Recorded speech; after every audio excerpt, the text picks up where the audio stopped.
Olá pessoal, então a gente está aqui de volta para retomar o nosso assunto. O que nós vamos tratar agora é da passagem do mito para a filosofia, como ocorreu essa passagem. Né? A filosofia ela vai surgir na Grécia, a tradição filosófica nossa ocidental, né? Ela é grega, mais precisamente em Mileto, que é onde vivia o filósofo Tales de Mileto, considerado o primeiro filósofo, em torno do século VII a.C. Tá? Mas para chegar na filosofia, muitas coisas foram acontecendo, o que os historiadores chamam de milagre grego.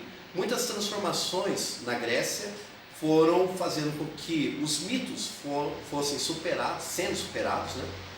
Não totalmente, para dar lugar a um pensamento mais racional. Então, de uma cosmogonia, cosmo significa universo, mundo, gonia, origem, que é uma explicação mitológica da origem do mundo. De uma cosmogonia, a gente vai para uma cosmologia, que é uma explicação do mundo, mas usando logos, a razão. Tá? Como o mundo surgiu, o que é o mundo, enfim, essas questões da mitologia reaparecem na filosofia, mas as respostas já são racionais. É uma tentativa de resposta racional. Mas o que levou a essa passagem? Quais são esses fatores que ocorreram no que eu falei do milagre grego? Eu elenquei 3 fatores. Tá? Invenção da escrita, que a gente pode destrinchar em outros. Esses 3 fatores são invenção da escrita, invenção da moeda e democracia. Vamos falar de um por vez, ok? Invenção da escrita. Vocês têm esse PowerPoint, depois dê uma olhadinha, tá certo, gente? Invenção da escrita. Primeira coisa importante. Vamos pensar o seguinte: quando você diz algo, ou seja, através da oralidade, e quando você escreve, em que situação você vai precisar sistematizar melhor, pensar melhor, organizar melhor suas ideias? Quando você está falando ou quando você está escrevendo? Quando você está escrevendo, possivelmente, você deve ter respondido aí. Quando está escrevendo, de fato, quando está escrevendo. Porque o texto, tanto é que em redações, os professores de língua portuguesa, existe uma série de coisas, como clareza, coerência do texto, ele precisa estar bem estruturado, ou seja, as suas ideias têm que estar bem organizadas. Escrever é muito mais difícil do que falar, então a escrita exige mais. E pelo fato de exigir mais, ela desenvolve mais a sua capacidade de raciocínio, a sua capacidade crítica, ela ajuda a desenvolver mais a inteligência. Então tem esse aspecto. E desenvolvendo mais inteligência e tornando-se mais crítico, as pessoas, e isso não acontece com uma mágica, é um processo todo lento, os gregos daquela época começaram a questionar os relatos mitológicos, os relatos da mitologia. Uma outra contribuição da escrita é o desenvolvimento do pensamento abstrato. O que é um pensamento abstrato? Você pensa concretamente quando você considera as coisas ao pé da letra ou quando considera as coisas concretas, as imediatas, não vai além do imediato. Vamos imaginar assim uma criança. O pai chega cansado e diz: estou morto de cansaço, se joga no sofá. Aí a criança vai lá e fica olhando para o pai para ver se ele morreu realmente, porque ela entende muito mais de forma concreta do que de forma abstrata. Se uma criança pequenininha recebe 3 moedas de 10 centavos, e o irmãozinho dela recebe uma só moeda de R$1, é claro que quem tem mais dinheiro ali é o menino de R$1. Mas ela, criancinha pequena, vai achar que tem mais, porque ela vai ver visivelmente a quantidade de dinheiro que ela tem é maior. Então, se é maior, então ela tem mais dinheiro, ela está mais rica, né? Então ela pensa ainda muito de forma concreta. A escrita ajuda a gente a pensar de forma abstrata, porque a escrita é em si algo abstrato. Se você escreve casa, o que você tem ali, casa, não é propriamente a casa, é uma representação da casa, é apenas um signo, representação. Então ela é algo abstrato, tá? Não tem como você escrever, né, ali, casa, e surgiu uma casa com uma mágica. Não, o que existe é só, tanto é que pessoas que não sabem ler, pessoas analfabetas, não vão ver ali apenas tinta, só tinta. Se você escreve lá no seu caderno com a caneta casa, para a pessoa é tinta sobre papel. Ela vai ver, ela vai só conseguir entender que existe o que há de concreto ali, de material, que é tinta e papel. Ela não vai além disso, tá? E se você escreve assim, alguém escreve no seu caderno, te amo, essa frase vai gerar uma série de sentimentos em você e tal, você vai gostar daquela frase, mas concretamente não passa de tinta e papel. Mas a gente consegue ver além do concreto porque nós temos essa capacidade de abstração. E a escrita, ela ajuda nessa capacidade de abstração.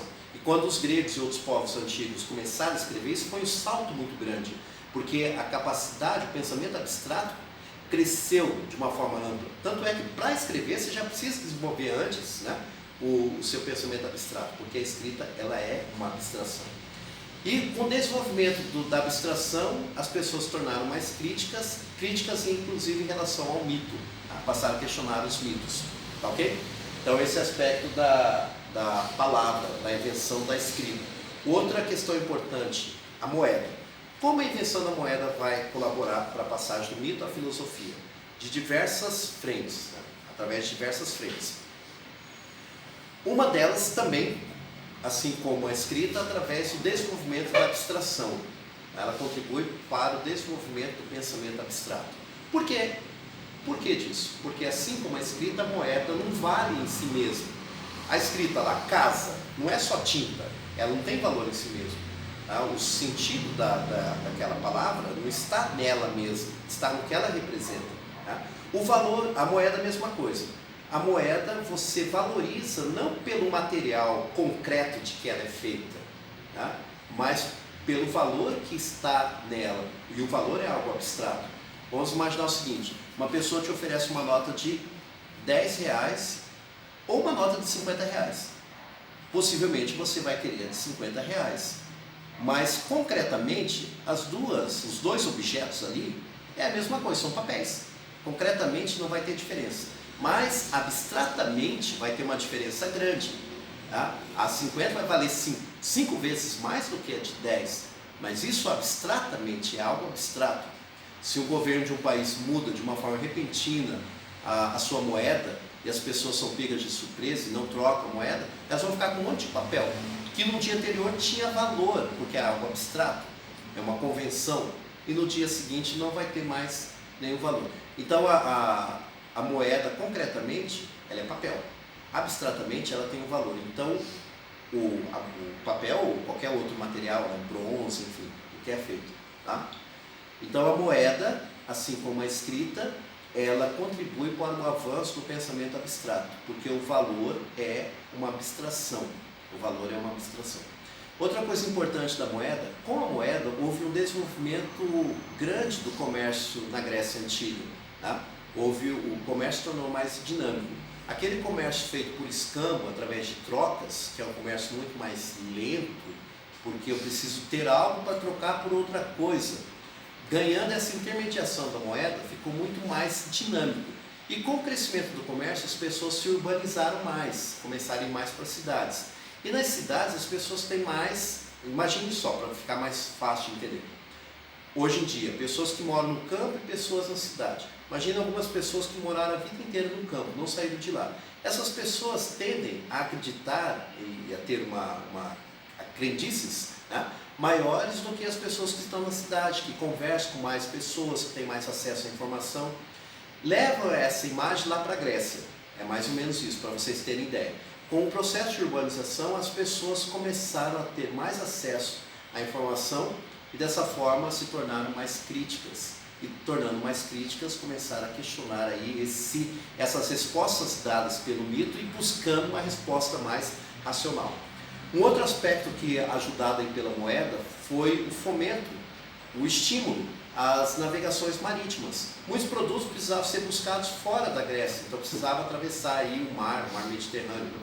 E nessas navegações, as pessoas não viam as sereias, os Poseidon e outros seres da mitologia grega que habitavam os mares. E começaram a notar que não havia esses seres. Na verdade, eram histórias apenas contadas pelo mito.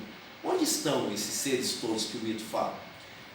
As primeiras viagens eram temerosas, mas com o tempo eles se habituaram e viajavam tranquilamente, sem nenhum medo dos tais seres mitológicos. Não encontraram nenhum monstro, nenhum ser da mitologia. Tá? Então a moeda vai ajudar nesses três aspectos. primeiro, no desenvolvimento da abstração, assim como a escrita, tá? Vai ajudar também no fomento do comércio, na urbanização, fazendo com que as pessoas tenham mais acesso a informações, e também nas viagens marítimas, em momentos que as pessoas vão questionar aí a existência de seres que habitavam os mares, seres mitológicos. Tá? Então, essa é a contribuição da moeda.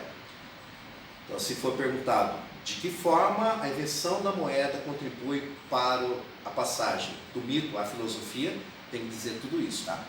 As pessoas, isso tudo vai levar a maior criticidade, maior conhecimento, maior criticidade, e assim as pessoas vão exigir respostas mais racionais que os mitos não podiam dar, tá certo, gente? E por fim, a democracia. Como a democracia vai contribuir para a passagem do mito à filosofia? A democracia, ela é grega, mais propriamente ela é ateniense, tá? A democracia ela propiciava um espaço de debate, de argumentação nas ágoras, que são as praças gregas. As pessoas iam lá, opinavam, colocavam seus pensamentos, e isso exige um raciocínio maior. Então, os debates que ocorrem nesse ambiente de democracia, eles propiciam, eles estimulam o avanço da argumentação. E quanto mais você argumenta, maior é o seu espírito crítico. Você se torna mais crítico cada vez que você exercita a sua argumentação.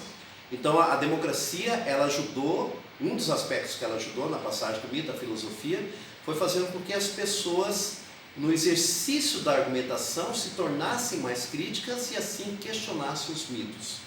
O outro aspecto importante é que através da democracia as pessoas notaram que eram elas as responsáveis por suas vidas, e que as vidas delas não dependiam dos deuses, da vontade dos deuses, mas dependia sim das decisões políticas. A minha vida vai mal ou pior, não se eu agradar a Zeus, Poseidon, Hades, Afrodite, enfim, não tem a ver com os humores dos deuses para a minha vida ser melhor ou pior, mas tem a ver com as decisões tomadas na política. Então a minha vida tem a ver com as questões políticas e não com as questões mitológicas. Tá certo, gente? Então, era isso, são esses três fatores que vocês têm que lembrar, né, na passagem do mito à filosofia. Não esqueçam esses 3 fatores. Invenção da escrita, invenção da moeda e democracia, tá? Não esqueçam. Vão estudando esse assunto, fazendo as atividades que são pedidas, tá? E se cuidem bastante de vocês e das pessoas à sua volta, tá ok? Obrigado.